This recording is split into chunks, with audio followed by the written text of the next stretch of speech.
पश्चिम Bengal BJP के पूर्व अध्यक्ष दिलीप घोष 60 साल की उम्र में रिंकू मजूमदार से शादी करने जा रहे हैं। इसको लेकर कई तरह की बयानबाजियां हो रही है। शादी बीजेपी नेता की मां की इच्छा पर हो रही है। उनके कहने पर ही ये फैसला लिया गया है। घोष की दुल्हन भी बीजेपी की सक्रिय कार्यकर्ता है। पश्चिम बंगाल के बीजेपी के पूर्व अध्यक्ष दिलीप घोष की शादी ने राजनीतिक हलचल बढ़ा दी है।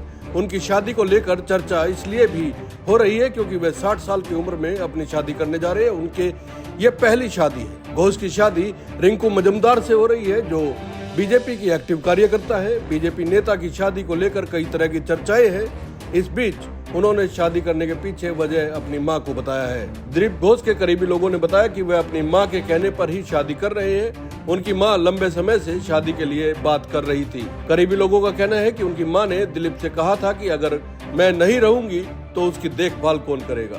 बताया जा रहा है कि मां की इन्हीं बातों ने 60 साल की उम्र में दिलीप को शादी करने के लिए मना लिया।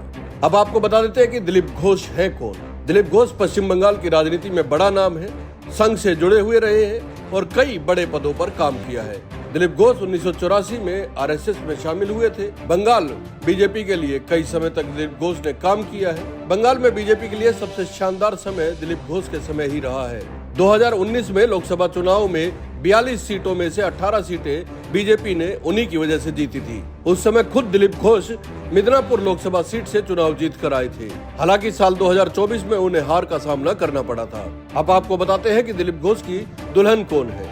बीजेपी नेता दिलीप घोष की होने वाली दुल्हन का नाम रिंकू मजूमदार है, जो बीजेपी की एक सक्रिय कार्यकर्ता है। रिंकू तलाकशुदा है। ऐसा कहा जा रहा है कि दोनों की दोस्ती 2021 में हुई थी। हालांकि इसको लेकर अब तक उनकी ओर से कोई आधिकारिक बयान नहीं आया है, लेकिन इस शादी ने पूरे देश में दिलीप घोष को एक बार फिर से चर्चा में ला दिया है। दोस्तों, दिलीप घोष की इस उम्र में शादी को लेके आपका क्या मानना है, कमेंट करके जरूर बताइएगा। और ये रिपोर्ट अच्छी लगी है तो चैनल को सब्सक्राइब करना ना भूलें।